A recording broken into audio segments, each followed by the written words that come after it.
যে তিস্তা একসময় শুধুই হাহাকার ছড়াতো, কৃষকের সাহসী পদক্ষেপে সেই নদীর বুকেই এখন সবুজের সমারোহ। ধুধু বালুচরে বিঘার পর বিঘা জমিতে চাষ হচ্ছে আগাম জাতের তরমুজ।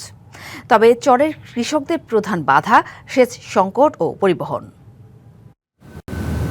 নীলফামারীর ডিমলার, কালীগঞ্জ আর খগারচর শুকনো মৌসুমে তিস্তার পলি ও বালু মিশ্রিত এই জমি একসময় অনাবাদি পড়ে থাকত, কিন্তু সময়ের আবর্তে বদলেছে দৃশ্যপট। ধুধু বালুচরে এখন সবুজের সমারোহ।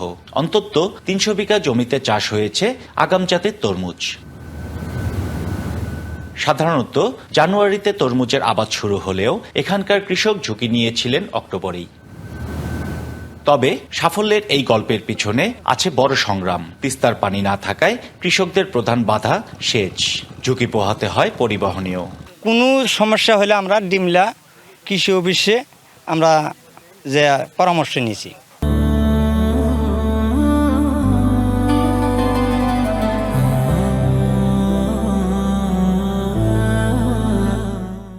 রংটাও অনেক লাল, অনেক মিষ্টি, অনেক সুস্বাদু। এগুলা নিয়ে আমরা ঢাকা নিয়ে বিক্রি করব। স্বাদে মিষ্টি আর আকারে বড় হওয়ায় এই তরমুজের চাহিদা এখন রাজধানী সহ সারা দেশে। তরমুজের প্রজেক্ট করে অনেক লাভবান হয়ে গেছি। বিঘা প্রতি খরচ প্রায় ৩০,০০০, বিক্রি প্রায় ৭০-৮০,০০০ হবে। এই অবস্থায় সেচ সংকট নিরসনে উদ্যোগ নেওয়ার কথা বলছে স্থানীয় কৃষি বিভাগ। চরের সবচেয়ে বড় একটি সমস্যা হচ্ছে সেচ এবং পানি ব্যবস্থাপনা। এটি নিবারণের জন্য আমরা একদম বিনামূল্যে তাদেরকে ডিজেল ইঞ্জিন এবং সাথে হচ্ছে ৩০০ মিটারের পাইপ দিব। তরমুজ বিক্রির পর একই জমিতে শুরু হবে বাদাম চাষ।